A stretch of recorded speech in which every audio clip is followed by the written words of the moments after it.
And hello, everyone, and welcome to the Gaming Zone. I am your host, Chriz, aka The Mole. Joining me for this review is Marcus Shadow Zah. and Aeon Rider. Shit! And we're here today to review Dragon Ball Xenoverse, or Xenoverse, whichever one you want to pronounce it. But that's been on. We all played it on PS4, but it's also on Xbox One, PC, PS3, and 360, I believe. Mm-hmm. Yes. They Basically didn't make a on Wii U last gen version? and current gen. Yeah. Oh, hell no! It's on last gen, current gen, and PC. Yep. Ah, fair At enough. least if you're not Nintendo. Fair enough. Yep. But if you are Nintendo, there is a new Dragon Ball Z fighting game coming on the 3DS, so check that one out in the future. But Oh yeah! which does look pretty awesome. But yeah, basically, this is a fighting slash beat 'em up game that takes you through an alternate history of Dragon Ball with the creator character, which is pretty, which is pretty cool. Where you can make your own character, and Trunks basically recruits you and stuff. And you can play online with friends. You can do battles, which is like a verse mode and stuff. So yeah. First of all, I think we all know this. It takes inspiration from Dragon Ball Online. Oh yeah. As I've mentioned to people in the past, like even a lot of the designs are the same. I think it's officially in continuity with Dragon Ball Online, but it takes place before Dragon Ball Online. At least that's what I've read. Yeah. It shouldn't- Xenoverse takes place. It takes place in the age 850, whereas online takes place in the age 1000.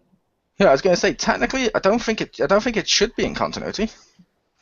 Due to the fact the main enemies of the game who you kill are the main enemies of online. On online, it's the first time they appear. Time warps. Yeah. Easiest way to explain it is basically they come back in time from Dragon Ball Online to the event Xenoverse. Because they're traveling through time in the first place. You could say that, but the Supreme Kai of Time says that guy's been trapped in there the whole time and then he breaks free, so yeah.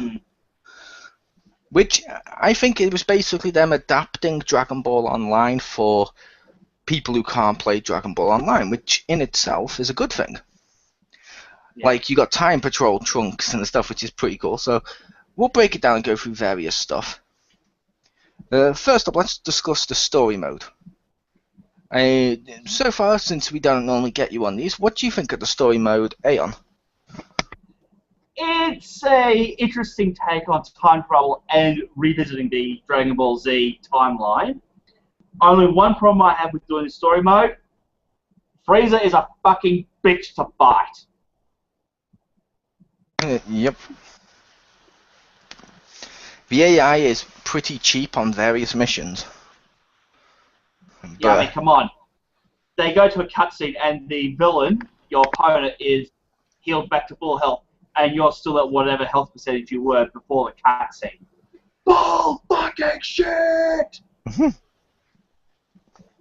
Yep. Which is like, okay.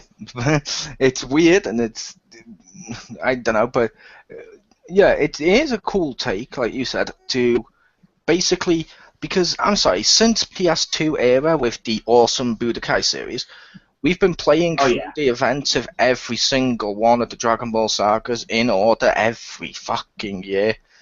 And when they try to do something new, it's not normally something half-assed, like what they did with the Raging Blast and Ultimate Tenkaichi series.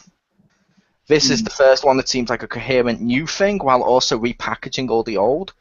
I like that. That's pretty cool. And you also get some loads of what ifs. Like, what if suddenly Raditz became overpowered and was able to kill Goku and Piccolo and stuff? It's like, that's awesome.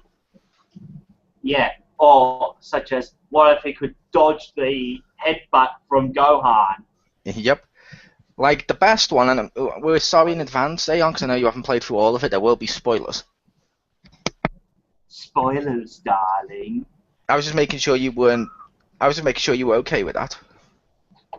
Bitch, I've seen most of the bloody anime. I don't care about my spoilers. Yeah, fair enough. Yeah, one of the best ones for me was when you go to face Hercule or Mr. Satan, and when you go to place Hercule, basically he gets enraged, turns purple, and starts to fly the fuck around doing Kai blasts and stuff. It's like, wait, you can't do this, and it's like that's amazing. And technically, Tachi, it can be called Eva. Kai. It can be called Eva. Some dubs have referred to it as Kai before now. Yeah, but outside of dubs, actual enunciations in Japanese, Chinese, whatever, it's Ki. Yes, outside the dubs though, they don't call the special beam cannon special beam cannon. When I do the attack, I will scream out special beam cannon because that's much more awesome to do. Big bang attack! Yep. Hell, outside of the dub, Vegeto's name makes sense. Kakarot. Exactly. It doesn't make sense for Kakarot and Vegito and Vegeta to suddenly fuse and make Vegito. It's like, but where does the O come from? Goku? Ah, but he doesn't say that. He says, I am Kakarot nor Vegeta. And then he mentions, I am Vegito. And it's like, that doesn't work. Where does the extra T and the O come from? However, I accept this.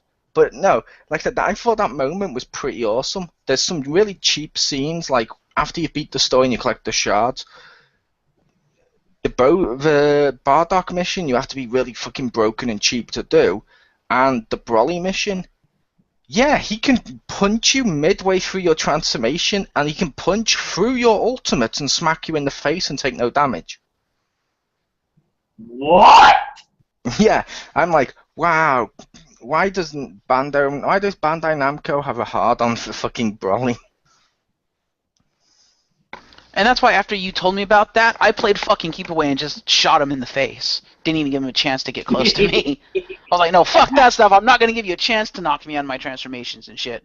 Although, ironically, you know, because especially in a boss fight, you will lose your transformations. I think I did transform once or twice in his face, and for whatever reason, he elected not to block, so it did the whole blast him back type thing. But yeah, Broly shrugged shit off like nobody's business. I'm like, good God. Yeah, which some people would argue, well, he's supposed to. He's Broly. No, he's not, especially with Super Saiyan 2s and stuff. No. Yeah. I could see him shrugging off, like, if you're de-transformed doing, like, a regular super move, yeah, because he shrugged off the Kamehameha point blank. But if I'm Super Saiyan 2 doing a fucking, like Makon Kosapo, I'm sorry, you're not shrugging that off. Yeah, we're talking about the full second stage of Super Saiyans, not the Ascended Part 1 stage. Now, also, I would also argue, given, and this is kind of a little nerd thing here, but given the level with which you fight Broly to unlock him, I would argue this is a weaker Broly who would not be able to shrug this shit off. Yep, I said that to you before we even got to it, but I would make the case. I would also make the case. To be fair, the whole story mode is he gets a power boost, but true. Really, why him? Why does he have to be the most powerful villain in the game? Yeah, there's no reason. Besides, little teenagers have a hard-on for Broly. Yeah. But I do love like I said, I love the animations. I love the different mentors and stuff you can get too. The story mode's awesome. But yeah, the mentors are awesome where you learn stuff from different ones, and different ones teach you slightly differently from other ones. Like Vegeta's approach, obviously, as expected, is completely different to Goku's. Mm-hmm. Which is completely different to the bit I couldn't stop giggling at when I was talking to Aeon earlier, when I was going against Beerus for one of his. Okay. Yeah, it looks like a 2-on-1. I'm like, oh fuck, this is going to be hard, and it's a 7-star. It's going to be 2-on-1. Okay, fair enough. Right at the very beginning, Beerus goes, "Oh, I can't be arsed doing this." Basically, he's like, "Weas, come here," and then he summons him. He's like, "Yeah, fight him." And he's like, "But aren't you supposed to take him on, Beerus? Isn't he your student?" And Beerus is like, I'm busy at the moment. I want to take a nap. You fight him. He's like, oh, fine. And then you take him on. And when you beat him halfway through, right when you go to kill him, suddenly midway through, Beerus is like, okay, I'm ready to step up now. Tag me out. And you're like, wait, what? And then they just swap. It's like, why is he lazy? I understand why, because it suits him, but that's hilarious. Like Goku, like Vegeta's like, okay, you're going to be weaker, you're going to be injured, now fight me. And he makes you fight and fight him head on and stuff like that. One of Goku's is, Gohan and Gotenks have been misbehaving recently. Can you go teach them a lesson? And you have to go face a 2-on-1 with Goten and Gohan, which is pretty funny. But I'm like, it's awesome how different they are. Yeah. Yeah. I look forward to seeing what mentors or masters they introduce with the DLC. Assuming they introduce many. Supposedly there's going to be 4 new masters, a bunch of new moves and costume pieces and stuff, and new playable characters. Yeah. It's not many, and based on the fact one of the DLCs coming out is the GT story, I'm guessing Kid Goku possibly, maybe GT Trunks and Pan. As mentors? Well, DLC Pack 1, available March 2015, probably in the later half. 3 playable characters, GT Goku, Pan, and GT Trunks. Yep, they were confirmed as playable characters, so I would stand to reason those 3 could be mentors. Because, like you said, you wanted to learn stuff off Trunks, but he wasn't in the game. This is a way to introduce him. It's alternate universe Trunks, or there's Kid Goku who could teach you something different. Like maybe he'll teach you the Dragon Fist or something. The Dragon Fist is in the game, isn't it? Super Dragon Fist? I'm not sure, but he might teach you as a different, like an ultimate. Maybe. Because the one Super Saiyan 3 Goku does, you press it, and it just goes up close and punches him. Okay, because I'm hoping that the mentors they introduce are characters who are in the game whose moves you can't get, like Yamcha, because I want the Wolfang Fist, damn it. Yeah, that's one of the other reasons I was thinking, like GT Trunks could give you Trunks' finishes and stuff like that you haven't gotten yet in the game, or like Kid Goku could teach you the Spirit Bomb. The Super Spirit Bomb, yeah, that could work. Yeah, either Spirit Bomb, not Super, because if you haven't got Super Saiyan, you wouldn't be able to use it. But don't you get the regular Spirit Bomb off of Goku, though? You get the one-handed one. You don't get the ultimate of like the big ball. Yeah, isn't that the Super Spirit Bomb? Technically, that's also just called Spirit Bomb, because Super Spirit Bomb, people normally refer to it as the end of GT, the end of Z, where he does it and then goes Super Saiyan to push it towards Boo. Right, but I mean, in the game, it's called Super Spirit Bomb. His ultimate is Super Spirit Bomb, and the regular move is Spirit Bomb. That's what I was referring to. Well, like I said, we haven't got it in the game, so... But yeah, I was just referring to what it was actually called. My bad. But yeah. Goku has it in the game. Yeah, he does, but that doesn't mean it's what it's called. Ginyu goes Super Saiyan. What's your point? No, literally, it's called Super Spirit Bomb. I looked at his moveset. And I said, yes, okay, fair enough. I said, yes, it was called that in the game. I was going by what it's actually called within the continuity of the manga Dragon Ball. Maybe you've heard of it.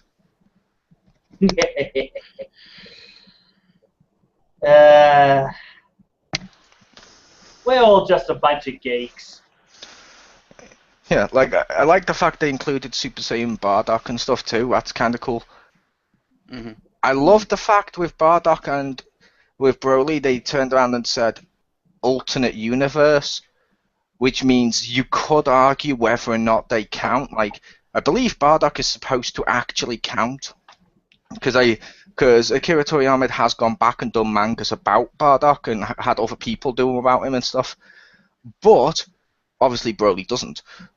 So this is a great way of some people saying, well, he shouldn't count. He was made for the anime. It's like, okay, fair enough. Alternate world, you can't complain.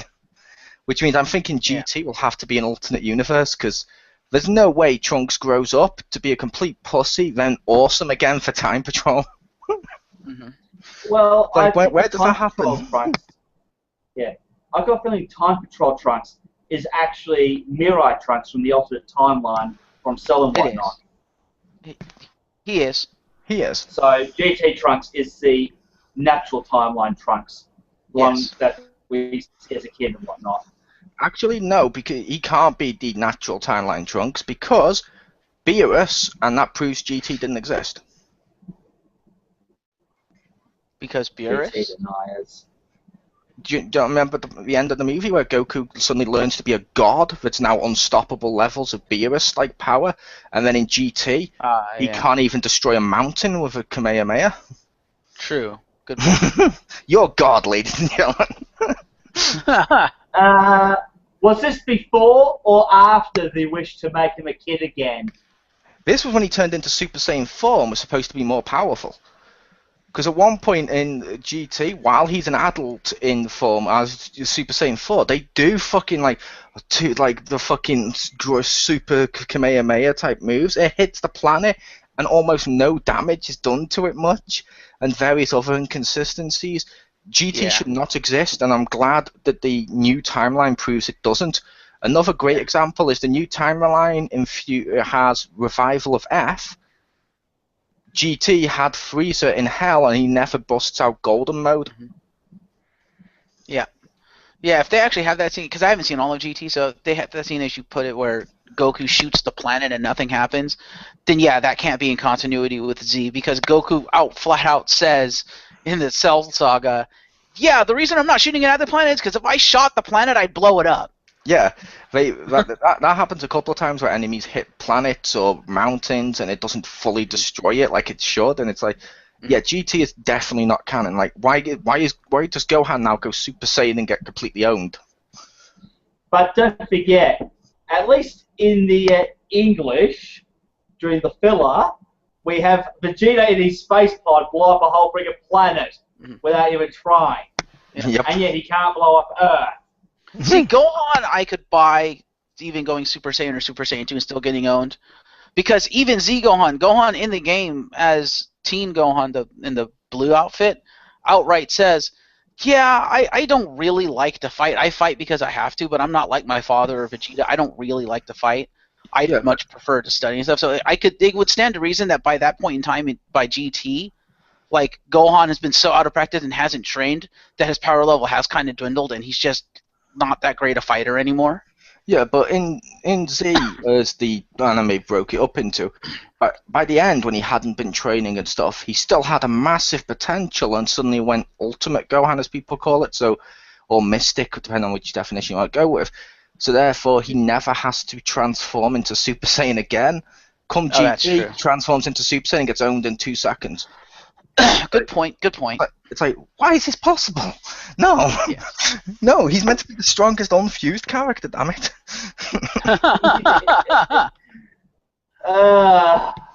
This is what you get when you get a trio of nerds and geeks geeking out something. Yep, which we can discuss all the inconsistencies of GT another time. Like why can't Pan go Super Saiyan yet her great grandson Goku Jr. clearly can? Because that's supposed to be passed on. What? Okay. The same reason Trunks can go Super Saiyan and Brock can't, which doesn't make any fucking sense. But yeah, we don't know if she can't. Only because we never saw her fight. We only saw her shop. True. Yeah. And unless she's like, Black Friday sales, just not. Yeah, I can understand the half Saiyans being able to go Super Saiyan, but if a quarter Saiyan can't go Super Saiyan, then why can't a 16th Saiyan go Super Saiyan? Although Goku Jr. and Vegeta Jr. Although I would say, thanks to Battle of Gods, I think it's been all but confirmed that Pan has the ability to go Super Saiyan.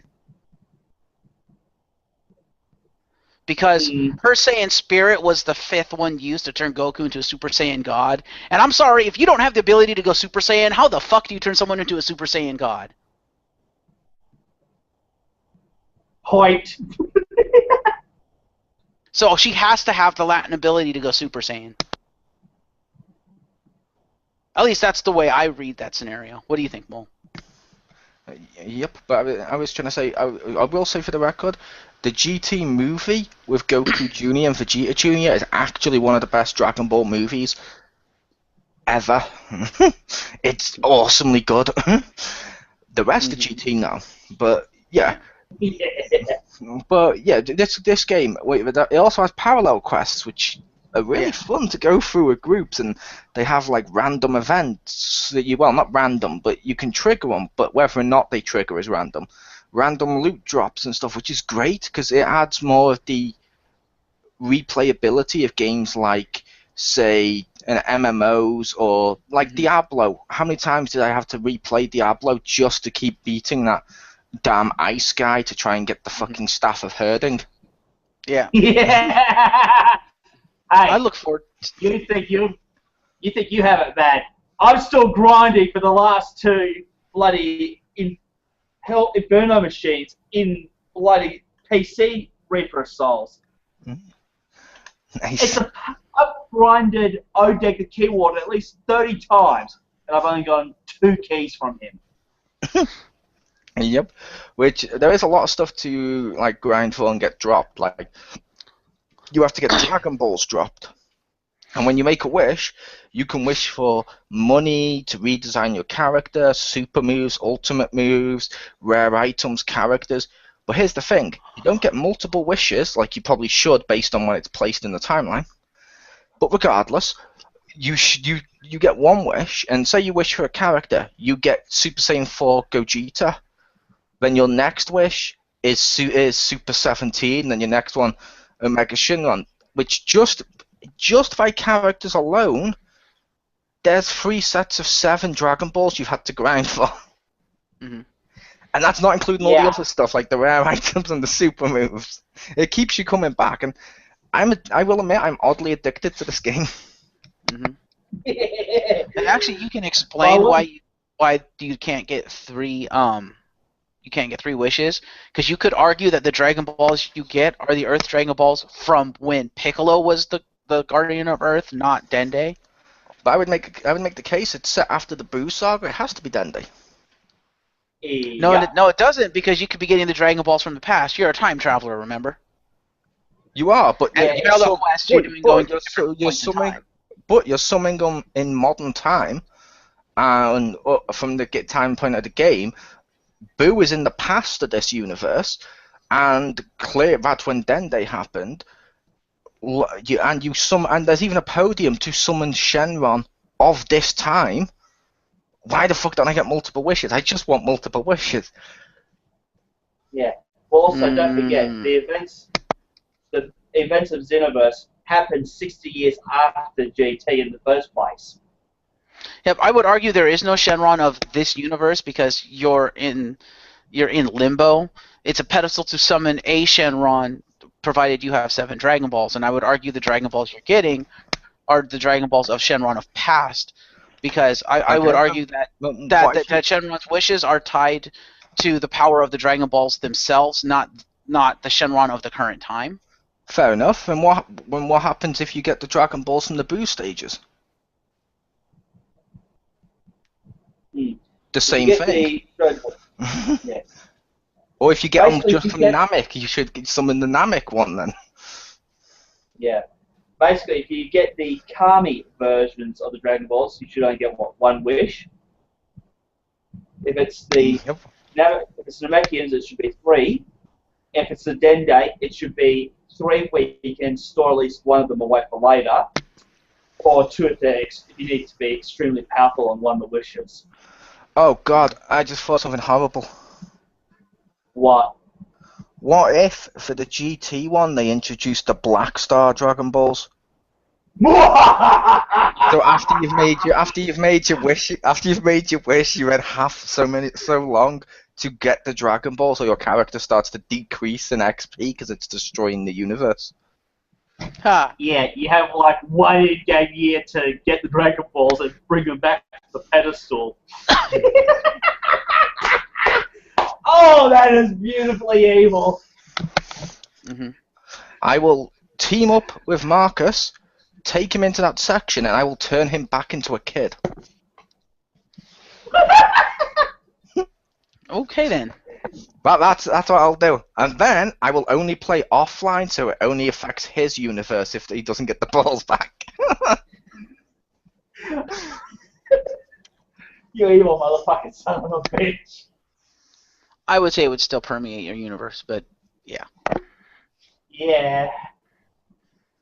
But here, how's this for an explanation of the Dragon Balls then? I would argue that this time period is Trunks' time period in which Dende never became the Guardian of Earth. Because in Trunks' time, everybody was killed by the androids, so Dende never had a chance to become Guardian of Earth, because Piccolo never fused with Kami. And technically, don't forget, if Piccolo or Kami dies, the other one dies as well. Yep, but I would make the case this isn't Trunks' timeline. Yeah, and this isn't necessarily Boo's timeline. It's, like I said, it's outside of time. She said it was the historical events of the past, but she didn't say alternate universe. They only used that for Bardock or Broly. Therefore, And the Trunks. Boo one actually happened. So yeah, basically, the Dragon Balls have to either be Kami or Dende. Yep. There's no way of explaining it besides the fact they wanted you to just make one, which, to be fair, is fair enough. But I still would have liked the option. Even if they should have, they could have made it so, okay, these levels drop this type of Dragon Ball, these ones drop this type. The ones that give you one wish have 3 times as likely to drop than the ones that give you three wishes. That would have been cool. 'Cause I would have gone out of my way to get the Namekian Dragon Ball so I could summon Purunga. It's because I want to see Purunga in there. I think that would have been awesome. That would have been. But the parallel quests, like I said, they're pretty fun. They're split into categories of 1 star all the way up to 7 star. And we've played through a few of them together and stuff, and I've completed all of them. They're pretty fun. I do like them. And like I said, the random events and stuff do mix it up a little. So you don't always know, okay, if I do this fast, this is going to happen. Or if I do this will happen. You don't always know that. Like, I beat the Broly one with a group of people online, and we did it really fast. No event. So I thought, okay, so cool. And I went back through on my own with no one else and no computer-controlled AI, because I was like, that's pretty easy, and I completely killed Broly. Then I got the question mark. I'm like, wait, what? And he flies into space. I go into space, and he turns into purple, souped-out, evil god-modded Broly. I'm like, oh, fuck. And the computer on the level that helped me don't come to space with you, so you're literally on your own against Broly in space.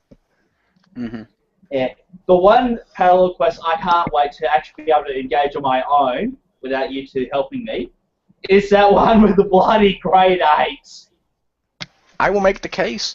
That's fun, but you won't need that one. Oh, I won't need it, but it'll be fun as hell to use. It will. Especially Yamcha. Look like this. It will, but you get in that fucking eyes. You get a load of XP and a load of money for just doing the last story-based, that's not the shards, story-based boss, who is actually pretty easy for everyone out there listening. However, by the time you actually get the Great Apes, you're not going to benefit from it besides cash, because it's a 7-star one, so it's right at the end.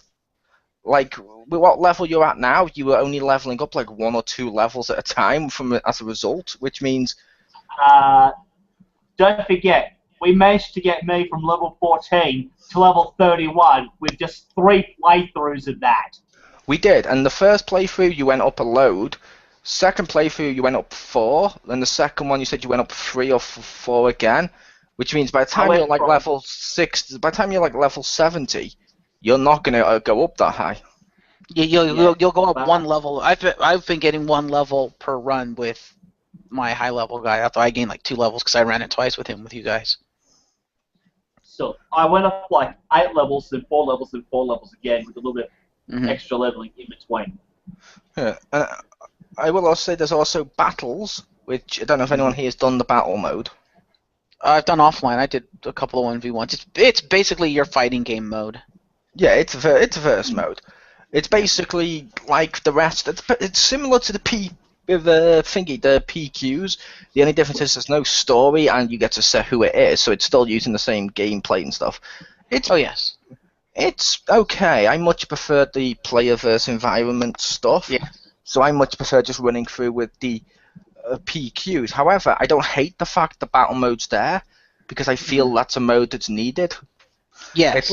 It's like any, because this is basically almost an MMO, so I will be saying MMO a lot of times, but basically like an MMO. I may not use PvP, but I don't hate it being there because other Right. people happen to like PvP. It's a big part of what brings people to there. Yeah, there's just not a lot of motivation to play the PvP mode, aside from just the allure of PvP if you like that stuff, because the amount of experience and money that you get from there is negligible at best, and it doesn't drop anything else, so you only really do it for the really piss-poor experience in Zenny and for playing other people, which I'm like, eh. Yeah, which someone brought up an interesting point with that. What's that? Which people want for PvP all forms of Super Saiyan removed. Because I have Super Saiyan 2 and stuff, and I know you've gone through various Super Saiyan forms. Mhm. They're broken as fuck for PvP. Because Yeah, I could see that. let's say I'm a Freezer race, or I'm a Boo, or I'm a Majin, or I'm a Namekian. If I go against a Super Saiyan, they can pull off Super Saiyan 2 and then just sit there and constantly spam ultimate attacks one after the other after the other. That's completely ass unfair for people that can't do that. Yeah, I agree. So I'd say either nerf that ability, even though I have it, nerf it across all modes, or just remove it for PvP. Either way, I'd be happy. Yeah, I would probably say nerf it a little, depending on how you nerf it.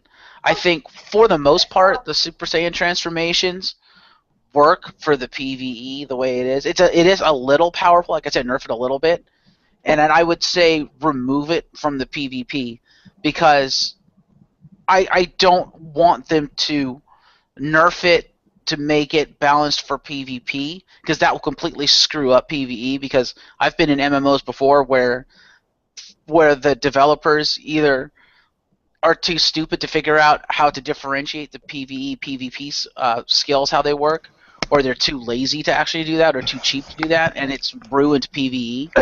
Yeah, but this mode itself, or the Super Saiyan mode itself, I will make the case needs to be nerfed for PvE as well. Which is what I said. I say, yeah, it needs to be nerfed a little bit. No, I said it needs to be nerfed a lot. Because, let's say, for example, Marcus, you go Super Saiyan in there. And let's say Tachi or Aeon, let's say Aeon plays as a Majin. You go Super Saiyan and you just spam your ultimates, you're eating through all the enemy's health, you're getting all the damage bonuses and all the kill streaks, he's getting shit rankings as a result, and now you've just hurt his PvE. This is true. And I say it's just because it's broken as fuck and it's basically cheating at this point, they should nerf it entirely. It should maybe up the strength. It should maybe either up the strength and not be able to just spam, or it should only have a limit on like once per game. I'd probably go with the limit once per round. You know what I reckon they ought to do with it?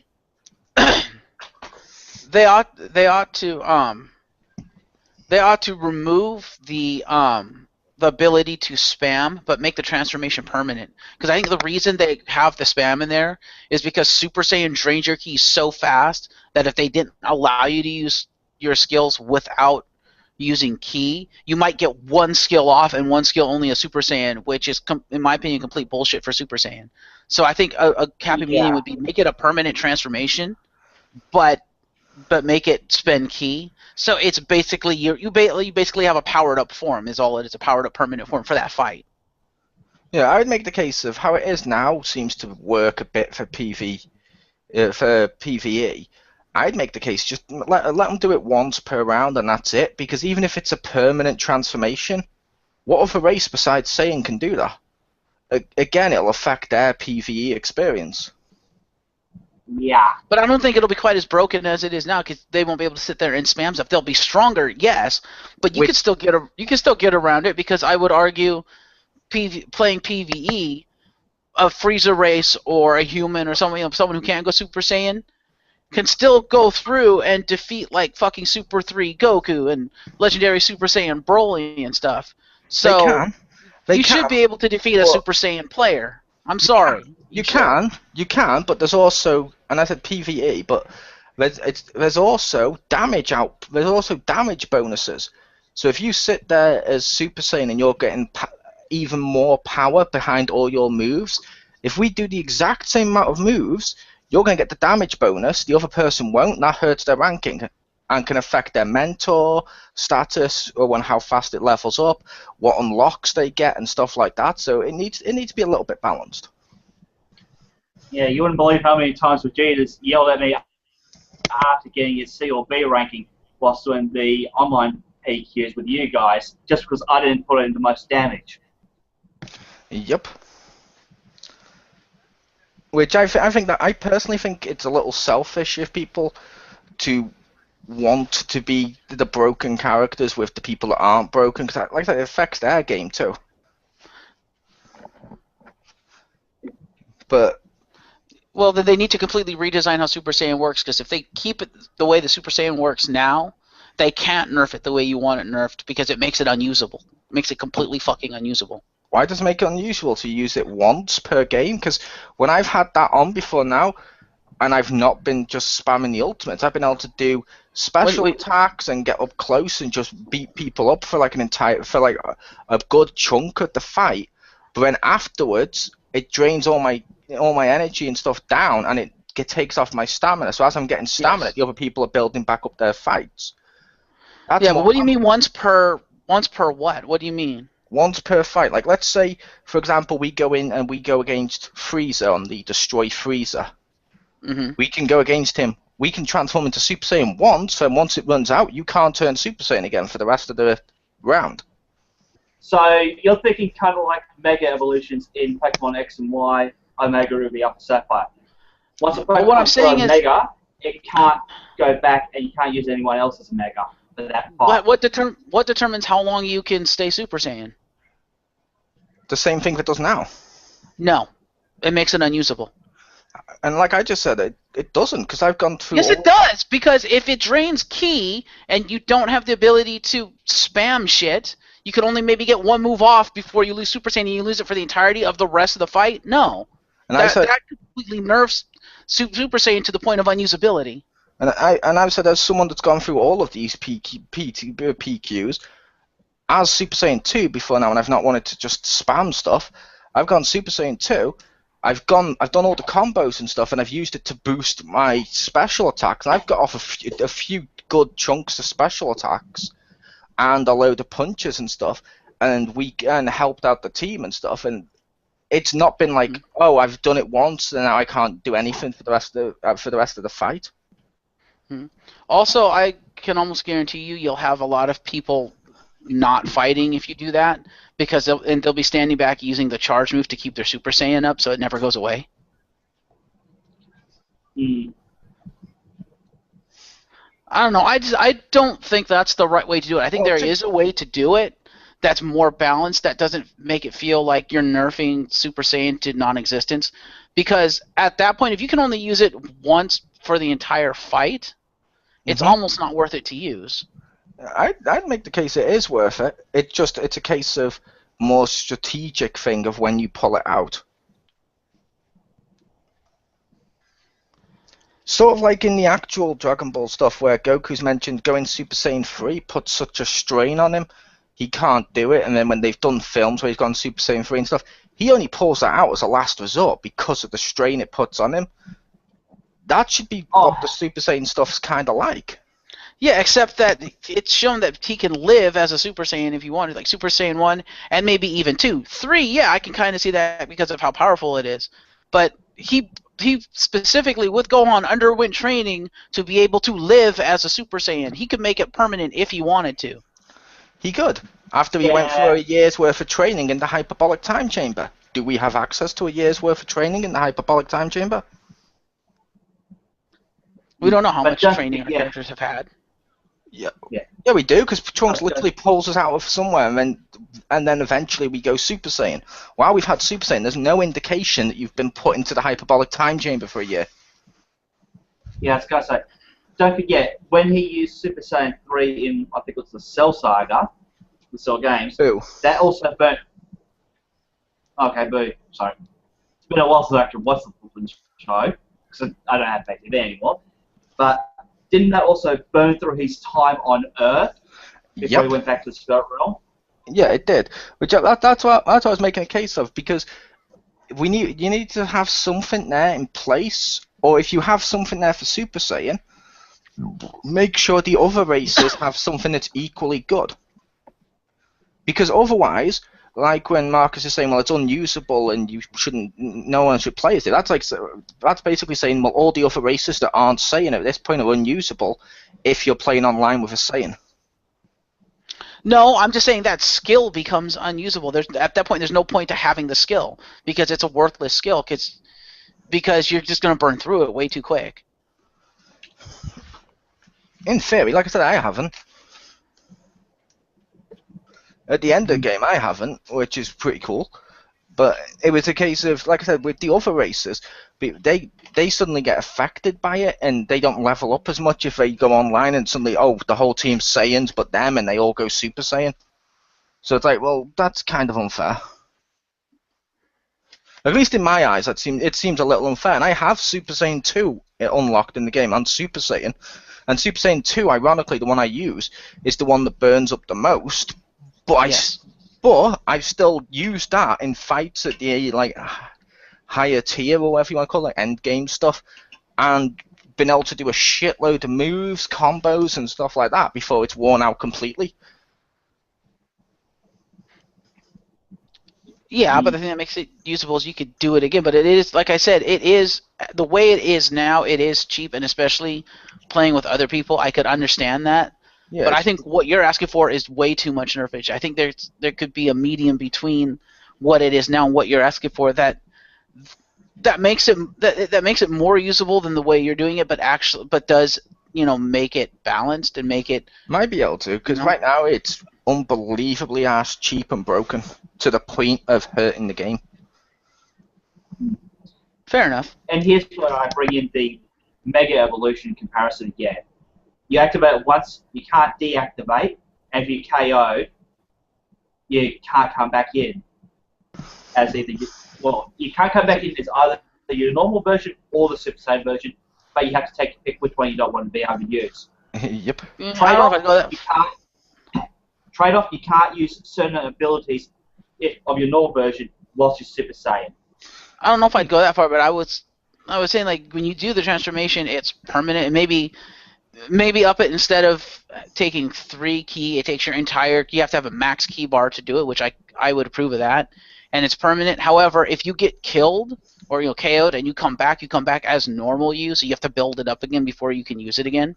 I would make the case. I can't believe I'm going to say that. I'm going to make the case it should only be free to use it, or it should be a set number to use it. Oh. Because if you're saying, well, it uses up all of your ki or kai bar, what happens when you go to level up then? And essentially speaking, you put loads of points in there, and that bar grows like fuck. It means if you have a bigger ki one than me, you can go. It takes you a lot longer to go Super Saiyan, but I'd be able to go Super Saiyan early if I didn't do it. It takes me longer to go Super Saiyan, but because I have a longer ki bar, I can charge up. I can charge up my ki to its max again, and then I can pull off a lot more moves before I have to charge again. Whereas you won't be able to. You'll have to keep repeatedly charging up because you have a shorter ki bar, so you're going to burn through your ki faster. Yeah, that was the point I was making. If they do it the way of your full bar. Mm-hmm. It's weird because that means, well, if you want to go Super Saiyan, you can't really invest your skills in anything other than that. But what if you want to be a Super Saiyan that's a melee type? That means you can't really do the melee moves. You have to put in Kai. Therefore, Super Saiyan is completely useless unless you're just going to sit back, charging up energy and spamming energy attacks. Or if you're going to be a melee type, you just don't invest into your ki, so your ki bar stays short. Yeah, which, like you said, then it'll burn down a lot faster before you get any of the rewards. Yeah, but if you're a melee type, you're going to be using your primary attack more than you're going to be using your special attacks. It's a trade-off. At least Actually, that's how I play. Actually, with melee, there's also strike supers. Yes, there are, but which they take up Chi energy or key energy of like hold R2 and say press triangle, and you'll do like a strike super, which still takes up energy, and it's still a melee move.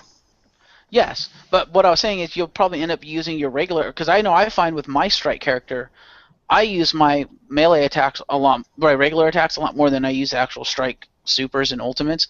However, I also have it where I have the drain moves for my strike supers, so I can just, as long as I have 1 bar of ki, I can basically in one move get 3 bars of ki and then do the ultimate. So I have ways of getting around that. Yeah, which like I said, I prefer to make mine more balanced and stuff, so it matches the other characters. I like to go through, do combos, and do the strike one, so it goes dum.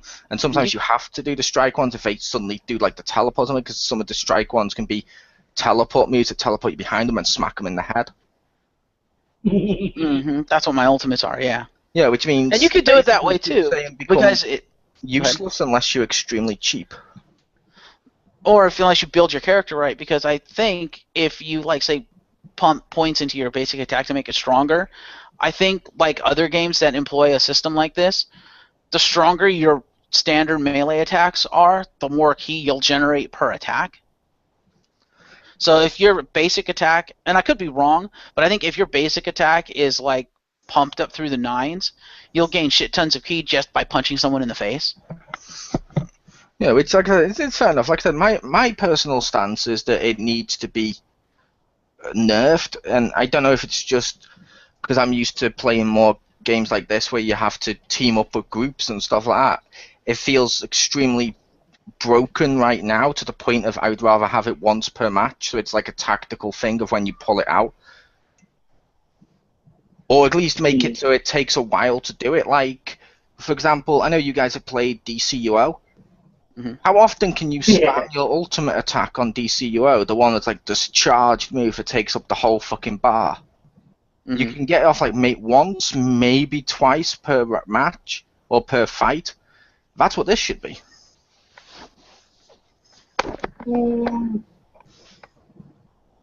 Yeah. But but yeah, the modes like we mentioned, there's story mode, there's PQs, which is like PvE extra missions, there's online battles, there's the trainers and stuff, and I'll let Marcus go with the next category because I let Aeon introduce the first one. Marcus, did you want to go with the customization stuff? I could. Let me talk about the story first, since I didn't actually have a chance to talk, because I have like notes and stuff for Xenoverse really quick. Just let me register my opinions about the story and the presentation, because I'm assuming presentation counts in the story category. Kind of. That'd be the overall stuff. Oh, okay. Because I felt the story was engaging and unique. I really loved the story. I think Toriyama himself wrote the story. I know he did like the original animation for it, which I thought the original animation for the cutscenes is great. I love the fact there's 2 endings to the story, and they're both appropriate for different reasons, as you pointed out to me, Mole. Where one is a great Dragon Ball ending and one is a great video game ending. Yep. The voice acting that's actually there sounded great, of course. And I think they used, for the American voices, I think they used the Kai cast, which is brilliant. And I love the theme song. It's a remix of Chala Head Chala, the Dragon Ball Z theme song from Japan. I found it interesting, though, that there's only a Japanese version. They didn't bother to re-record in English version. That's probably I love. Go ahead. That's probably because in a load of the movies and series and stuff like that, when they've re-released them on DVD and stuff, and they've brought that song out, they've used the Japanese version of the song in some of the openings before now. Yeah, that's true. I don't know. I just found it weird because when they finally brought Chala Head over here, they had the Japanese one, but they also re-recorded it in English for the English-speaking audiences, so they had both versions. So it's just, I don't know, it felt a little weird to me that they didn't have an English version. Not that I'm complaining, because I prefer the Japanese version, so that's cool. Basically, you'd have liked the English version to be there as an option. Yeah. I'm assuming gameplay is going to be a different category later on. I thought we'd been talking about gameplay, but okay. Okay, so I'll run through the gameplay too then. I felt for the most part, aside from the Super Saiyan thing, that surprisingly enough, the gameplay is very tight and balanced in this game, which, especially considering it's at its core a fighting game, is tough to do because as history has dictated, yeah, high percentage of fighting games out there not balanced. Well, not just the Super Saiyan stuff. There are other things in this that make it. It seems like gameplay-wise, it seems to reward you more for being cheap and broken than it does for wanting to play fairly and have for the fun instead of just I want to be the ultimate one because blah blah blah blah blah lols. It's like yeah, that's one thing I don't like is it seems to reward you for being cheap as fuck. As a player, it seems you have to be cheap as fuck to do most of the stuff, and I don't like that. Fair enough, yeah, and that a large part of that is how the AI, which I fucking hate, but because okay, so okay, my biggest gripe with this game, well, one of my biggest gripes. All right, mission difficulty for the most part is balanced, but it can be wildly unbalanced to one extreme or the other. It'll either be piss easy due to mission objectives, like, you know, like the Great Apes one we were talking about. It's a 7-star ranked mission, and you could just go in there and lay waste to it because you fight them one at a time, you know. Or it can be infuriatingly hard due to your player ally AI being completely inept and suicidal. You know, Gohan in the Frieza ship mission comes to mind. Frieza in the SSJ Goku parallel quest. Vegeta in the Kaioken 20 parallel quest comes to mind. It's just like, you know. And the thing that pisses me off. Why do you have a death wish? And that pisses me off because that brings me to the computer AI in general. And I don't know if it was intentional in the way they programmed it or not. If it was, they can fucking go to hell. But it seems to me that the AI for the people that you're fighting against can range from piss easy and inept to infuriatingly difficult. Due to them, you know, if they're like they move around or they'll block too much, you know, it's hard to hit them, and that becomes infuriating. But at the same time, it seems about right because the difficulty level changes depending on what star ranked the mission is, which is fair enough. But for the AI is appropriate to that rank. So sometimes they'll just at like 1-star rank, they'll kind of sit there and do nothing, or they'll take a fuck ton of damage. Higher ranks, they'll actually fly around, try to fight you, and it's a challenge. Sometimes it can get infuriating. That's fine. But then when you go to your player AI, it doesn't seem like there's any difficulty curve. It doesn't seem like there's any intelligence behind the artificial intelligence. They fucking do nothing. Like I've had it where when I choose when I choose player characters, or I have people in there with me, they'll do fuck. They'll like maybe throw one little piddly ass punches. So they're like and do nothing. I'm like, are you going to fight? And it seems like I'm the only one doing any kind of fucking damage. And it's just like, if you're gonna have AI, make AI across the board.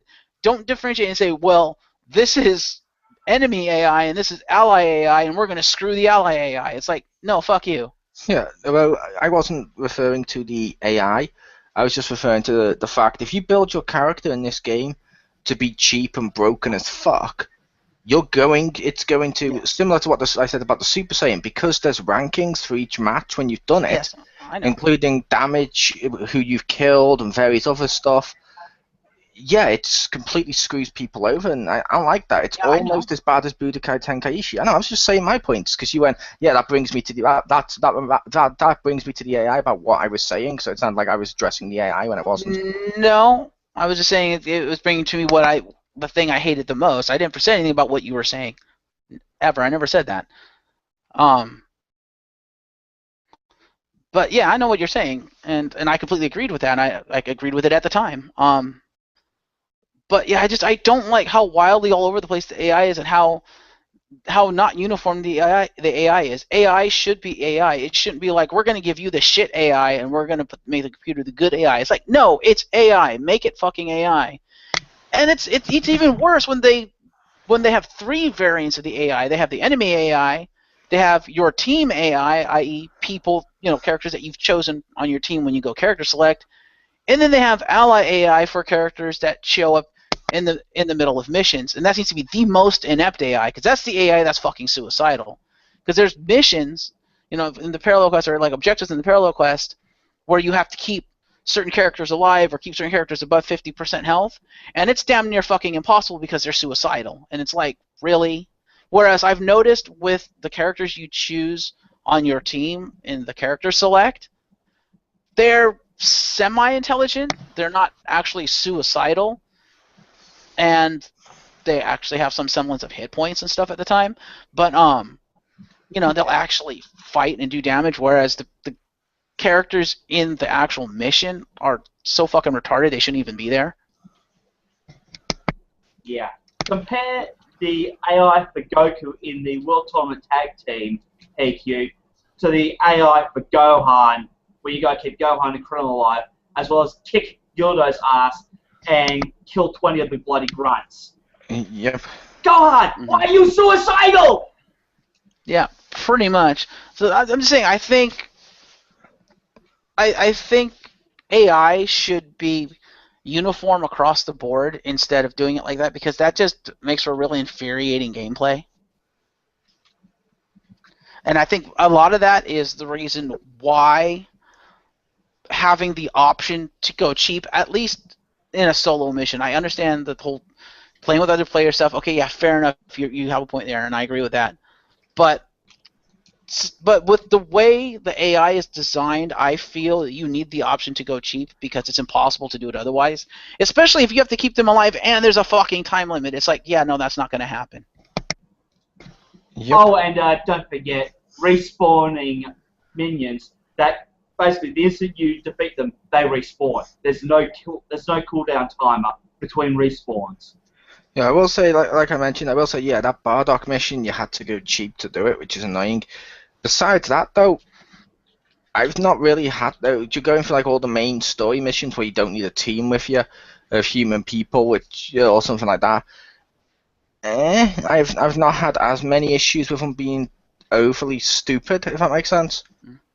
I mean, the Gohan one, yeah, sure, he was flying around and stuff, but if I followed him and just stuck with it and just kept doing it, it was only the Bardock one I found frustrating. The rest of it, when I was playing it normally and stuff like that, I didn't feel I had to go cheap. Well, yeah, to just beat the missions, you don't have to go cheap. But for getting the hidden objectives and stuff, oftentimes you have to go cheap just because of what the objectives are. I said the story ones. Oh yeah, no, the story ones you don't really have to go cheap. I never really had to go cheap. The other ones of the quest ones and stuff like that, I found you hit the objectives without going cheap if you're on a team of human players. Yes. So I think that's what the PQ ones were really designed for, was more for the human stuff. It's like playing most games like Evolve or something like that, where they have a sort of an offline mode. It's clearly designed, though, with you playing with the online more, and I think that's what those modes were for. Which is fair enough, and I could see that. Yeah, and the story, the only time really in the story that I was really pressured and felt like I had to use Super Saiyan was the second to final fight when you're fighting Demigra in the Time Nest, when he pulls out Trunks, because that fight is fucking annoying. I like that fight. He pissed me off because he does so much damage to you. I'm like, well, fuck off.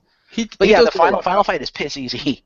He does do a lot of damage, but I like that one where he was corrupting Trunks and stuff. I thought that was kind of fun to just have to quickly go, oh shit, and then quickly do the human teleport behind him and attack and do that with Trunks and stuff. I like that. Yeah, it's cool, but I'm just saying that of all the missions, that's the one that spiked enough in difficulty that made me feel like, oh shit, I have to pull out Super Saiyan or I'm gonna die. But yeah, on the whole, presentation is really good. The only... Oh, go ahead, Tachi. Presentation, I presume we're also including camera malfunctions within that as well, such as how the cameras lock themselves inside walls and rocks So you're on the far right side of the screen, and your target's on the far left, and you can't see jack shit. I've had that in way too many fights, such as inside Chriz's ship, where I gotta keep Gohan and Krillin alive, in those bloody wasteland fights in the PQs and whatnot. Half the time my camera's stuck in the fucking walls of the map. Ironically, I've not really had that issue. I've had to get stuck in the walls and stuff sometimes, but not when I've needed to see stuff. But I reckon one thing they could do with that, and I'm surprised they haven't, because it's a very easy solution and one that many games with a 3D camera has employed, and that is when the camera swings around and gets into walls, make the walls translucent so it's not an issue. Or don't have the thumbstick that controls the camera also control your bloody targeting. I actually kind of like that. I think it's intuitive, because what target lock is meant to do is meant to lock you into that target so you can strafe around them. Yeah, except when the camera gets stuck in the walls. Right, which, as I said, if all they do is make the walls translucent, so that when the camera's in the walls, you see like a ghost form of the wall and you can see through the wall and stuff, I think that would solve the issue. And like I said, many games, dating back to, I think, even PS2, when they first started doing the 3D, 3D camera, 3D environment cameras in like PS1, and back in those days in PS1 and in N64, they always had that issue of shit would get stuck in walls. But starting in PS2 era, developers got smart and realized, hey, if we just make the walls fucking translucent so you can see through the walls, that solves the issue. And it was a beautiful solution. And I'm surprised that hasn't become the norm now that we're into PS4. Yeah. But hell, that's the norm in bloody PC MMOs. Yeah. But the thing I wanted to discuss at the beginning of this was, like I mentioned, the customization, which... Yeah, I was about to get into that.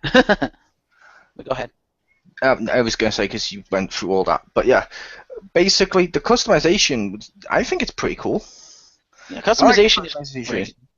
Yeah, you can buy costumes, moves, you can obviously change your appearance and stuff, which some people would say they wish there was more, and I like the options we got. I personally like the options we got how it is.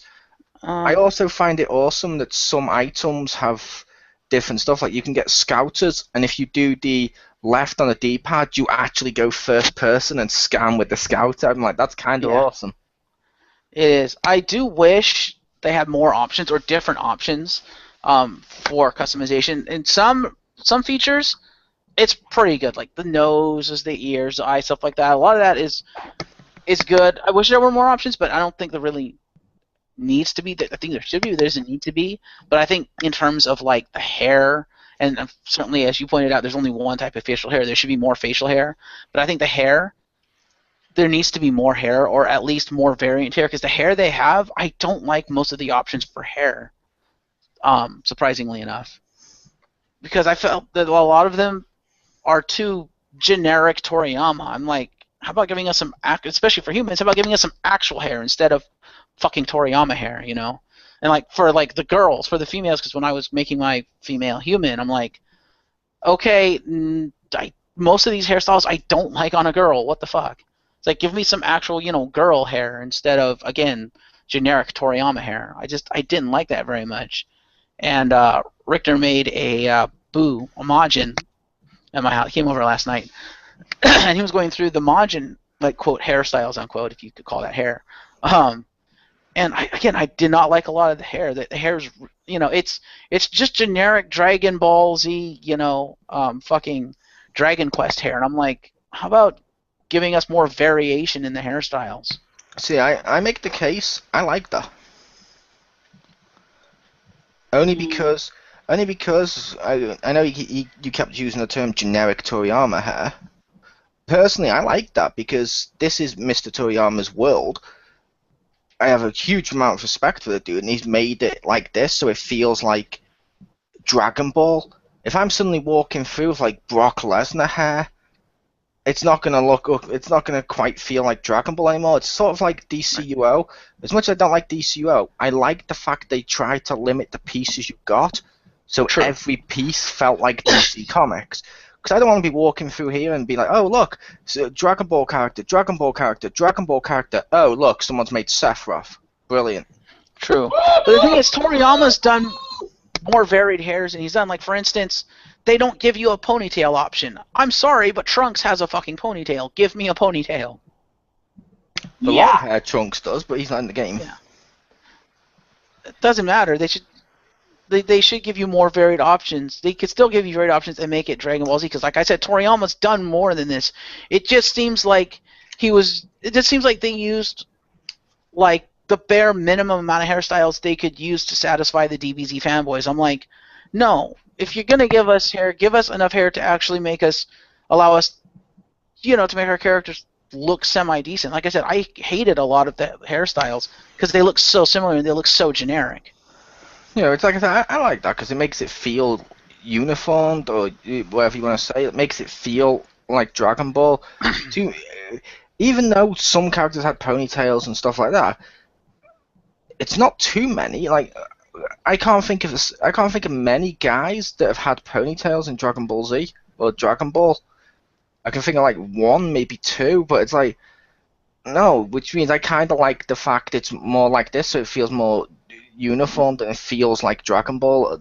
Which I like that.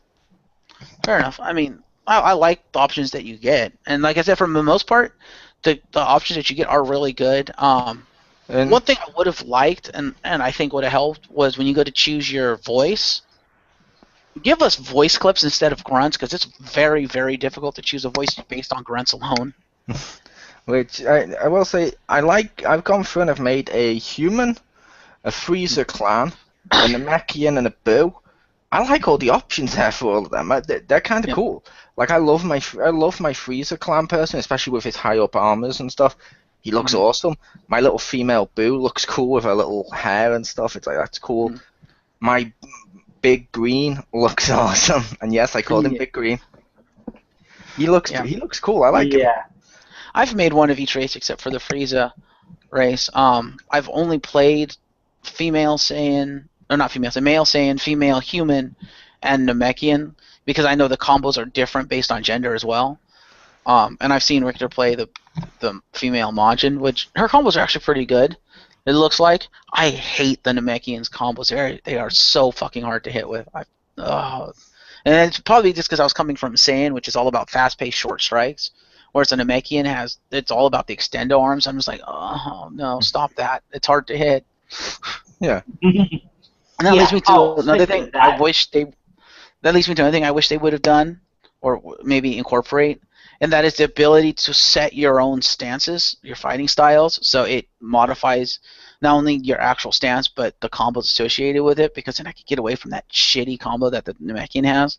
But I feel that having a custom stance, like maybe select like 3 or 4 different stances per race and gender or whatever, I think would add to the uniqueness of the character. Because if you watch like Dragon Ball and Dragon Ball Z, there are no two characters that fight exactly alike, even if they've been trained by the same person. Like, you look at Goku and you look at Krillin, they have very distinct fighting styles, despite the fact they were both trained by fucking Master Roshi. They are very distinct. They do in Dragon Ball. However, this is set during what the anime called the Z portion, which, to be fair, like, Gohan fights almost exactly like Goku, besides the few different specials. And Trunks was fighting exactly like Goten. And it's like, you know what I mean? It's like, at this point, it was like they didn't care as much about the martial arts. It was more about the science fiction and the blasts and stuff. It's fine. I don't know. I just... And maybe this is part of the reason why I don't like a lot of the hair options, too, is I don't like the fact that everyone is cookie cutter. I don't like the fact that everyone is basically the same. I'm like, no. If you're gonna go through the trouble of giving me a creative character, I want my character to feel unique, and my character just doesn't feel that unique. They give you a lot of good options, like to change your skills and to boost your attributes when you level up. You can choose how you're gonna do that. Your costume pieces, all of that is great, and it's implemented very well. But the fact of the matter is, my Saiyan and your Saiyan, Mole, because we're both male Saiyans, at their core fight exactly the same. There is no variation in their combos. Their stances are the same, and that should be the case, especially since you made yourself the big heavyset Saiyan, and I'm more of the like Goku style Saiyan. Our fighting styles should be vastly different, and they're exactly the same, and I don't like that. Yeah, which is fair enough. Like I said, personally, I don't mind it. I like that because while at its core, as you said, our Saiyans may be exactly the same, you have a completely different playstyle to me. Therefore, when we're doing fights, they look like they're doing completely different stuff. Because the player option is what makes that unique. It's sort of like if you go through, say, Diablo. We all like Diablo. There's like 6 types of characters you can be in that. Mm-hmm. And like the monks may play exactly the same as another monk, but based on how the player's using it and what moves they've taken, makes them different. Mm-hmm. Like if you're playing as a Saiyan that's only taken, say, like a load of the strike supers, or if you play as one that just uses the blast ones, that suddenly makes them different. And I kind of like that. Because if there's more fighting styles and stuff, that would probably lend maybe more to lag because of how much stuff it has to read at once. Maybe, yeah. I don't. Well, Yeah. see, I don't know about that because if you look at even, and I mentioned this to you before, if you look at the characters that existed in the game, the playable characters like the actual like Goku and stuff like that, every single one of them has a unique fighting style to that character. So I don't think allowing us to have a custom, or not custom, but a selectable fighting style, like I said, maybe of 3 or 4. They don't have to go over the top and give us like fucking 10 fighting styles and stances and whatnot, but just enough so that there's variation. I don't think it would add much, if at all, to load times, because it would just be like if, like, say I played as Goku and you played as Vegeta. They both have completely different stances and fighting styles and combos. It'd be like loading them up, at least in my mind. It would, but from a game design standpoint, or from a game standpoint, Goku, Vegeta, Frieza, Ginyu, and stuff like that, they're all set characters.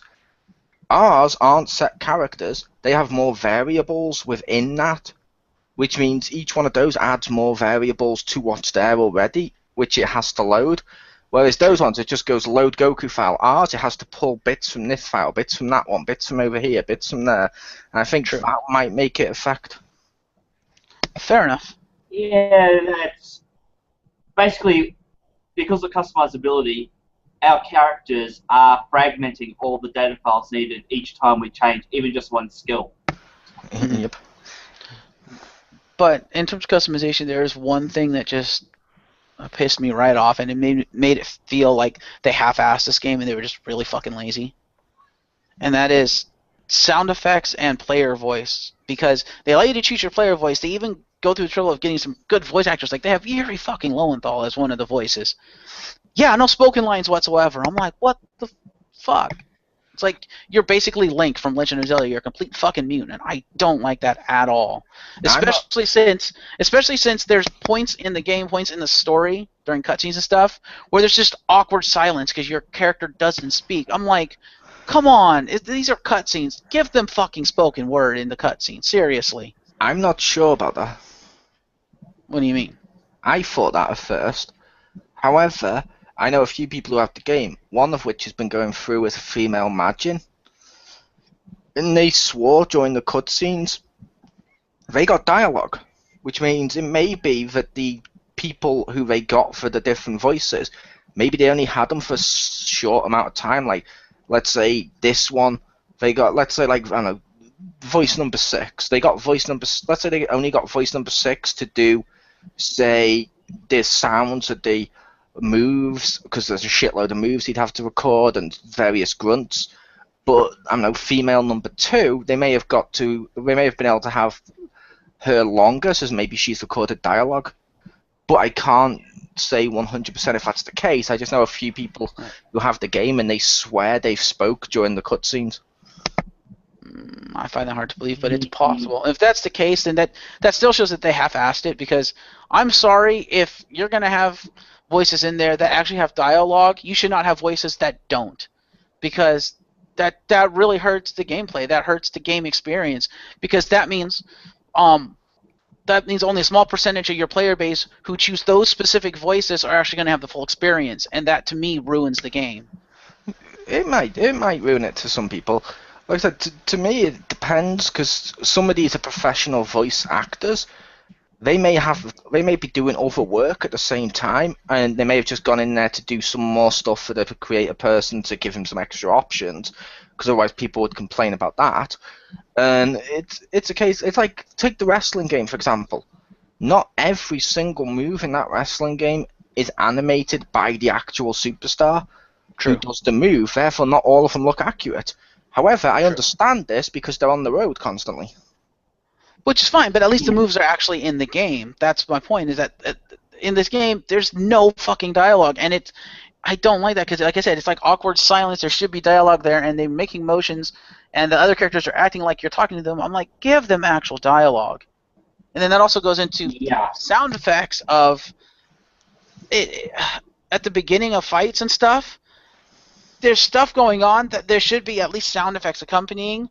There are no sound effects until you get into the fight proper, and again, awkward silence. I don't know. It just feels like it's an unfinished game to me. It feels like they rushed this to get it out and didn't bother to actually put the finishing touches of sound effects and actual voice work into the game, which, in my opinion, hurts the overall experience.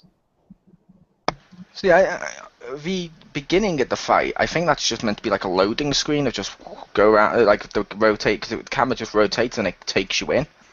Yeah, that one is fine. I'm talking about like in the story mode when you have like the characters fly in and stuff. You should at least hear whoosh, or sometimes there's like little fighting going on and there's no sound effects for the fighting. It's really awkward moments of silence where you're like, why is this silent? Oh, see, I think that may be based on where you are at the time.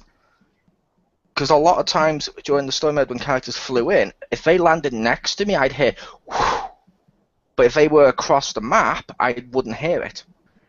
Same thing with the fights. When I get up close, the closer I get, the louder I hear. So it's more of a dynamic sound, which I actually prefer.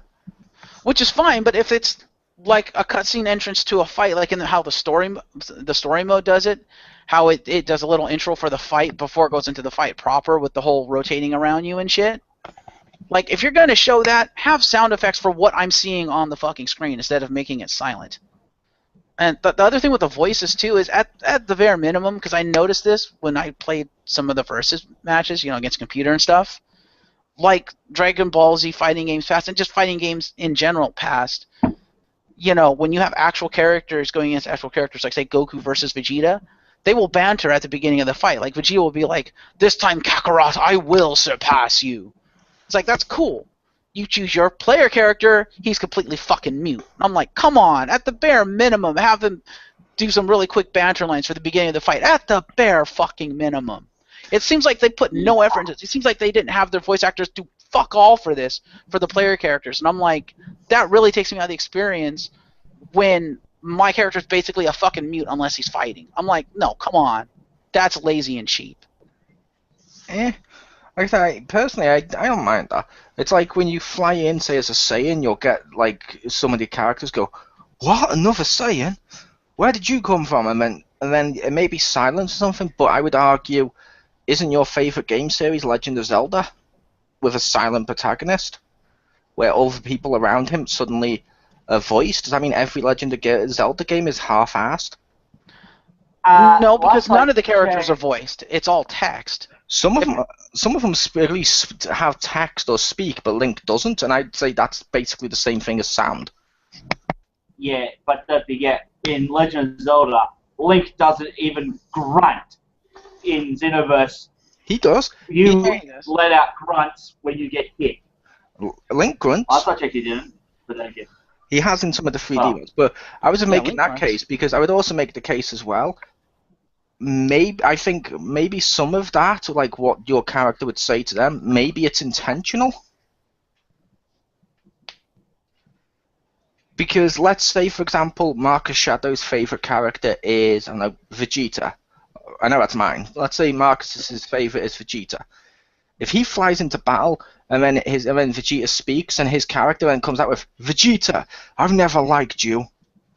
He's going to be like, that's not what I'd say. So I think the silence is so you would imagine, or at least say out loud, what you would say. So it's more the roleplay thing of, okay, so that's what I would say. Possibly, you know what I mean? Because that would take me the fuck out the game if I'm speaking and suddenly my character says a load of stuff that I'm like, that's not how I'd word this, and this is supposed to be me. What the hell? Hmm. Yeah, I don't know. It just felt like I said. To me, it made it feel really awkward and really unfinished in terms of the sound. Like that's I think where this game dropped the ball for me is on the sound design. Just felt like they didn't finish it. Fair enough. But I think we've been talking about this a while now. I think it's time to wrap it up. Which I'll say, I'll get everyone's final thoughts. Let's start with Aeon. Mm-hmm. Yeah. Like I said, apart from the what I feel to be shoddy camera design and the cheapness of certain AIs, it's a decent game. Better than some things I've played on the PC in the past 20 odd years. And fair enough. Fucking Doom 3. Ugh. Yeah, Doom 3 and the Doom movie were both terrible, but that was a bad time for Doom fans. But Marcus, how about your final thoughts? And a rating. Sure. Yeah, absolutely. There are a couple things more I wanted to mention. We didn't mention it at all. Of the multiplayer lobby server just doesn't work right now, and they're fixing that. Once they get that fixed, it'll be fucking awesome. Especially since it'll stop fucking kicking us out. But the concept of it sounds really awesome. I look forward to trying the multiplayer lobby where you go in and like everyone's there and it's more MMO style. I'm like, yes. But one thing I love that they did that I don't think they've done in any other games, other Dragon Ball games, is that instead of having different variants of a character selectable, i.e. like you have Goku, Super 2 Goku, etc., they have Goku, like, well, I'm using him as an example, and he has like 10 different outfits, but if you go through his different costumes, not only do they change what he looks like, but they'll change his stats, his attributes slightly, and they'll change his moveset to reflect the version of the character in that outfit. So like one character might have Kaioken, the next version of his outfit might have Kaioken 3, another version might have Super Saiyan. And I thought that was a very clever and unique way of incorporating all the different variants of different characters without cluttering the character selector. And in a way, it gives you like almost twice as many characters as you think are in the game. Yeah, I could agree with that. Like I've mentioned in the past, one thing besides the gameplay and real laziness with the Budokai Tenkaichi Raging Blast and Ultimate Tenkaichi series was I hated the fact, oh look, here's Goku, here's Frieza Saga Goku, here's this Goku, here's that Goku.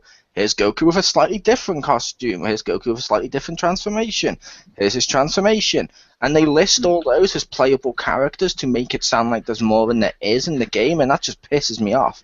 That game was the very definition of spam fest and filler. And that just annoyed the crap out of me. Yeah. I also do like the fact the character roster is actually really good in this game. They have a good amount of characters and more to come with DLC, so it's kind of awesome. The game is really, really fun to play, especially when you're playing with friends or even randoms, for the most part, because I've played with randoms and I've yet to really have a really bad experience with them. So, and then as Mole pointed out earlier, and I can agree with this, you can quite plainly tell that it was designed with multiplayer in mind. Things are easier and it's a lot more fun and more dynamic if you're playing with other players than if you're playing by yourself. Like I said, especially because the AI sucks so much that it's not even worth it to bring AI people in with you. I mean, it says it all when in one mission you have to kill Frieza within 3 minutes, and Mole can go in by himself, destroy Frieza in 30 seconds, but if he brings a team with him, it takes 45 seconds. It's like, wait, that's not how it works. To be fair, part of that was because it's the same thing of if you were to go in with a team of humans or a team just on your own, the moves that they may do punches and knock them away from your blasts and all your moves and stuff like that. So some of that is the fact you can't touch him because they're basically, as Aeon would say, bouncing him around like a ping pong ball. Yeah, but the advantage to playing with other players, especially friends, is you can at least communicate and be like, yeah, don't fucking punch him. Okay, doom, kamehameha. Okay, now you can punch him. Whereas, well, come on. There's been a few times where there's been a few times when we've been playing. I've gone in to punch the hell out of someone like Gohan, Kid Gohan, and you guys have launched him halfway across the map. Yep, which I think that's the only thing. It's because of the people's moves, which, we've had that before now. It's been like, don't punch him in the face. Aeon, we said don't punch him in the face. I didn't. I Wolfang fisted him in the face. Oh, okay, that's completely different. My bad. He's like, thank you. Let's move on. The other advantage you have to playing with players over the AI is players will do actual damage. AI usually does fuck all for damage, and it's like, I'm sitting here trying to hit the target so I can do actual damage to the target, and I can't do any damage to the target because the AI is deciding he's going to ping-pong him. I'm like, well, that just completely screwed my timing. Thanks. Whereas if I'm playing with you guys, and let's say I'm trying to shoot someone, and Mole comes up and fucking final flashes someone in the back, launch him across the screen, or across the map, I'm okay with that because Mole dealt actual damage. As long as actual damage is being dealt, I don't give a fuck. But when the AI comes in and deals almost negligible damage at best, it's like, you're making this longer for no fucking reason. Thanks, game. It's like, it's not worth it to bring in a team at that point. And where it really shines is in those missions where you're trying to keep somebody alive. Yeah, the AI is fucking terrible at trying to keep other AIs alive. But if you have a team of players, you can actually, because you'll be doing enough damage that you can just burn down whoever you're trying to kill. But players are also smart enough to actually try to keep the other person alive, whereas the AI, like I said, barely fights at all anyway. So yeah. But I will make the case that there's a point to having them. For the masters. Yeah, for the masters and mentor things. If you team with your mentor constantly, it levels them up faster. Like, I like to go in there with 2 other copies of my mentor to see if it doubles. Yeah, I'll talk about mentor really quick before I wrap up my thing. But 2 things with the mentors. One, I love that if you go in with your mentor, number one, when you start the fight, your mentor will actually say something to try to get you and the team roused up, which is awesome. He's like the only one that speaks aside from story character. Mock you. I haven't had them mock me. I just had them say it's time to, like, Piccolo would be like, it's time to get serious. But I like that in the middle of the fight, if your mentor's out there with you, like if you've chosen to bring him along, he'll constantly be trying to like shout encouragement at you or mock you during the fight, which I'm like, that's kind of cool that he's bantering with his student. But if you don't bring your mentor with you, I love the fact that if you get into the red, your mentor will come in to like save you and to fight alongside you, so you get an extra free character ally, which I'm like, that's kind of awesome.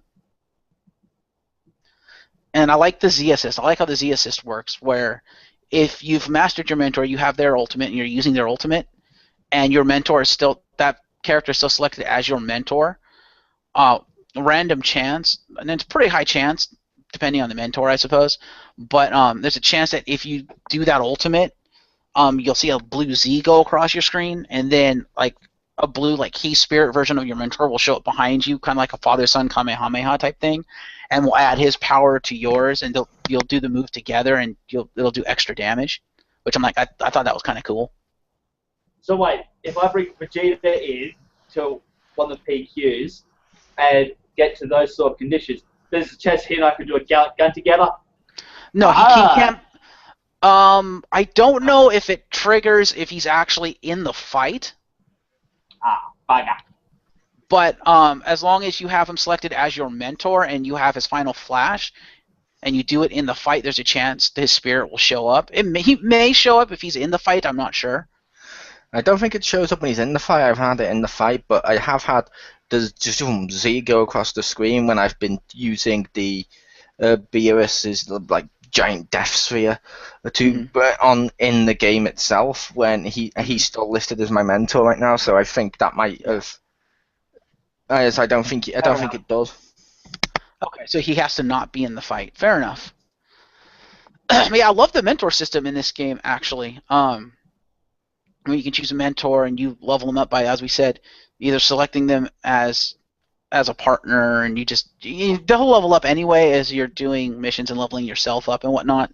You do different missions for them, be it fighting them or getting a specific item for them, which is kind of cool. And you can find mentors around the city. As Mole mentioned to me, and I agree with this, they shouldn't just randomly show up in the city. Once you've unlocked them to be used as a mentor, they should just be in a mentor area where you can go and talk to them and switch them in and out. Especially because, as Mole found out, which, again, I have to agree with Mole on this one, the way it's supposed to work with mentors is they're supposed to be connected in that who you leave your mentor for will affect whether that mentor will take you back. Like, for instance, if your mentor is Vegeta and Goku shows up and you decide, okay, I want to be mentored by Goku, the way they made it sound when they hyped the game up and they talked about the game pre-launch, if you go and go to Goku and say, I want to be trained by Goku, Vegeta will get pissed off at you for leaving him for Goku and will not train you again, which, as Mole found out in the course of gameplay, not the case. Nope, all that actually happens is your friendship meter drops, but if it's on max, it won't drop. Yeah, and so eventually they'll take you back, which I'm like... on one case, the kind of completionist gamer side of me is like, that's good because that means I can go back and get ones I've missed. Like, I thought I screwed myself out of Ginyu. But at the same time, it's like, aw, that's not how you said it worked. So I was wait, looking you mean forward I to that could, interplay. so I could take Ginyu, get some gear off of him, and then go back to Vegeta? Sweet. Yeah, you can swap in and out. Now, of course, because it's completely random as to who shows up in Toki Toki City when, you may have to wait like 2 days before Vegeta shows back up again. Yep. But I don't have to refight him, do I? No, he just picks up where you left off. Unless his meter's dropped. Yeah, unless his meter's dropped. How do we tell that? You press options, I think, and then you go Yes. to player data, and then press L1. It takes you straight to your mentor card thing, and you get to see all your friendships you've got. Yeah, on the It's mentor like, page, you'll see like a meter to the right side of the mentor's portrait, and it'll go up green until you max it out, and then it goes golden. It says max in red. Yep. But yeah, I really like how the mentors operate in this game. It's really intuitive, and there's things you can only get from your mentor, like their ultimates and stuff. Like I said, I kind of wish, like Mole, that there had been a mentor area once you've unlocked the ability to use them. I also like the fact that certain mentors are linked to others, so you can't get certain mentors until you've maxed out another. Like, for instance, you can't get Frieza as a mentor until you've maxed out Ginyu. Or you can't get Beerus as a mentor until you've maxed out Goku. Yeah, So that I makes kind of like sense. that. I look forward to seeing what the 4 new mentors are going to be with the DLC. I'm probably going to get the season pass for this game. It seems like the DLC is going to be pretty awesome. But yeah, on the whole, good game, fun to play. Definitely meant to be multiplayer. So if you're looking for like a big single-player DBZ experience, this probably isn't it, even though it's a great single-player experience. But once you get through the story, the PQs, while they're fun and they're interesting, they're definitely meant to be played with other people, and you're going to feel that in the insane difficulty spikes when there shouldn't be insane difficulty spikes. But if you're just looking for a good, I didn't even go so far as to say great, current-gen Dragon Ball experience, this is probably the game you want to play, because this is probably one of the best Dragon Ball games I've played in years. But it still has its issues, as I've pointed out, and because of those issues, and some of them may be a little personal to me, that's just because that's how I feel. I'm going to give this game, I'm going to say 7.5. It's worth a play. I don't know if it's worth full price, but it's pretty close. But I say play it and give it a try and see what you think. You may be on the Mole spectrum and like it more than I do. but just for me, the negatives that I've outlined in this review, just take it down a couple notches for me. Fair enough. And my final thoughts are, like you mentioned, the thing I was going to with the servers. Yeah, well, the servers are offline right now, but if you get when it says the game's offline and you go in, you can still play online, so it's still fun. You just don't get to see everyone in the hub, and you don't get quite all the features. I've got the season pass for the game. I bought that on the day. I knew it, but this game is. I love this game. I can't stop playing it. It's the first game in a while where I've not been able to stop playing it like every single day, and it's pretty awesome.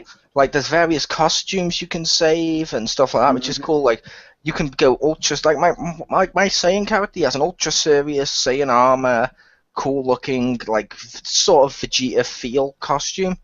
He has one where he's cosplaying as Goku, another one where he's dressed as Trunks, one where he's dressed as fucking King, is like the fucking Ox King, and it's like, okay, and that's fun, and I can't stop playing it. You're gonna run into players that are really cheap and broken, which that's unfortunate. There's always people out there that want that, but it's pretty good. Like I said, I like this game. The story was pretty fun. It was a unique story, which was cool. Collecting the stuff is pretty cool. The PQs are pretty cool. Even if you don't play online, because I played most of this, including most of the PQs, offline, it's still a really good game. If you like Dragon Ball, you should totally check this out. I highly recommend buying this game because, it's just a great game. It's got the best elements of MMOs, the best elements of offline games a little bit. It's the best Dragon Ball game, in my opinion, since Budokai 3. Now, Budokai 3 is still better because Budokai 3. However, this game is still pretty damn cool. I love this game. It's really awesome. And the amount of stuff you can do, the customization, and just various other stuff. If you're the type of if you're the type of person that likes a good, challenging game, if you're the type of person that doesn't just want hand-holding, this is the game for you. And yeah, like I said, if you love Dragon Ball, you'll love this game. The amount of work they've put into it is just phenomenal. Yeah, so check out today. But that was my opinion, and I was the host, Chriz, aka the Mole. I will like. I haven't given my opinion yet. I went with you first. When? I went. My total opinion. Yeah, I went Aeon Rider, your final opinion, and you said it, and then I went to Marcus. But you can go again if you want. I don't recall. Because I was going to say, when Marcus mentioned the price, if it's a good game, if you can get that price cheaper, then you can full retail, quote unquote. Well, full retail for the PS4 and Xbox version, $100 Australian. I got it for 66, and it's worth 66, maybe 70, but it's definitely not worth 100 Australian. See, I would also if you've got a thumb or finger, if you have cramping in your thumbs or fingers, you will be experiencing cramps in your thumbs and fingers over the long run. See, I will mention that personally, in terms of the price, I think it's definitely worth the full price. I've bought a lot of games recently, like people know, stuff like Diablo 3, Reaper of Souls. That's currently over there gathering dust. I played that like 1 week with people, and then we've stopped playing it, and it's just over there gathering dust. This, since it's come out, I've played it every single day. So I think there's some. So personally, I feel like the £50 or £60 that this game is at full price, for me personally, totally worth it. Because there's game. I mean, also consider this: how many hours of gameplay does this have, and replayability? And then how many hours of gameplay or replayability does something like, I don't know, say Spider-Man 2, which I like, The Amazing Spider-Man 2 have? That has 6 hours gameplay, and that costs about 40. Yeah, this has a lot more than that. It should be a lot higher. Because the amount of the gameplay in this is just almost unlimited, because you can keep going back through it. True. And I'm looking forward to seeing what the DLC does. I know one of the DLCs people have said they expect because they found the models and move sets and stuff on one of the DLC things that, at least what some people have reckoned, is the two villains. Not necessarily the main villain, but you will unlock the two villains who you will see those when you play through story mode. So that could be cool as well. But yeah. But like I said, thank you for joining me, Aeon. Yeah. And thank you, Marcus. You're welcome. This was fun. And yeah, stay tuned. There'll be more Gaming Zone videos in the future. Peace.